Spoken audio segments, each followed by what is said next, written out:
انا عايز اقول لك على سر يمكن يزعلك. الدنيا مش عادله ومش هتكون عادله. فلو انت مستني ال 24 قيراط بتوعك ان هم يكملوا، فانت مستني حاجه مش هتيجي.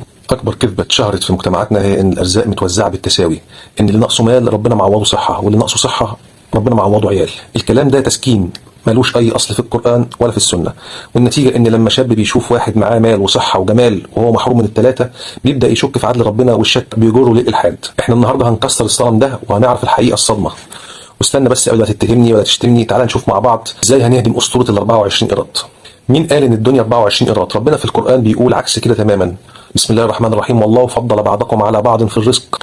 كلمه فضل يعني في تفاوت، في واحد واخد كتير وواحد واخد قليل. الدنيا دار تفاوت ودرجات. ربنا بيقول بسم الله الرحمن الرحيم: انظروا كيف فضلنا بعضهم على بعض وللآخرة أكبر درجات وأكبر تفضيلا. لو الرزق متساوي الابتلاء هيكون فين؟ لو كلنا معانا زي بعض فين عبادة الصبر وفين عبادة الشكر وفين الزكاة؟ الدنيا لجنة امتحان، في الامتحان في الغنى وفي الامتحان في الفقر وفي الامتحان في المرض. النهارده هقول لك على أمثلة تهدم الأسطورة من أرض الواقع. مثلا طفل اتولد في مجاعه، عاش 3 سنين مريض وجعان ومات، فين ال 24 قيراط بتوعه؟ يعني هو ما عادش حاجه عشان ياخد 24 قيراط، ما خدش ولا صحه ولا مال ولا عمر. مثال تاني، شوف كام ظالم في الدنيا وطاغيه عاش 90 سنه او اكتر من 100 سنه في قمه صحته وقوته وامواله ومات على سريره وهو ظالم الاف البشر، دخل في الدنيا 24 قيراط دنيويه وزياده. هل ده معناه ان ربنا مش عادل؟ حاشا لله، ده معناه ان الحساب مش هنا. قصه مصعب بن عمير، كان انعم شاب في مكه، بيلبس احسن لبس وبياكل احسن اكل.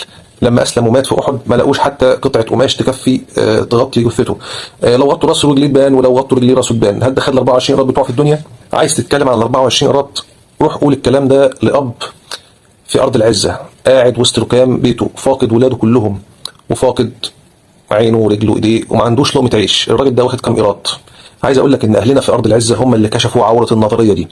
هم اختاروا يكونوا شهداء على البشريه، هم ما خدوش حقهم في الدنيا لان الدنيا اصغر من انها تكون ثمن لصبرهم. ربنا شايل لهم عدل يليق بجلال وجهه. لما تشوف طفل هناك مش لاقي الاكل ما تقولش فين عدل ربنا في الدنيا، قول يا رب ارنا عدلك في اللي جوعه واللي ظلموا يتحدف في جهنم. ربنا بيقول ولا تحسبن الله غافلا عما يعمل الظالمون. شوف الام اللي بتزغرط وهي بتودع ابنها الشهيد، هل دي مستنيه قيراط صحه يعوضها؟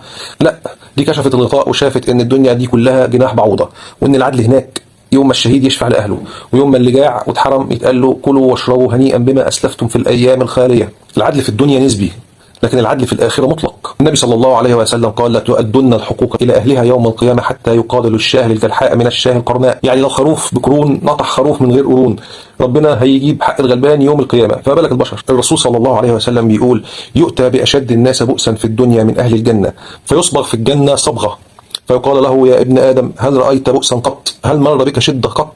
فيقول لا والله يا ربي ما مر بي بؤس قط ولا رأيت شدة قط.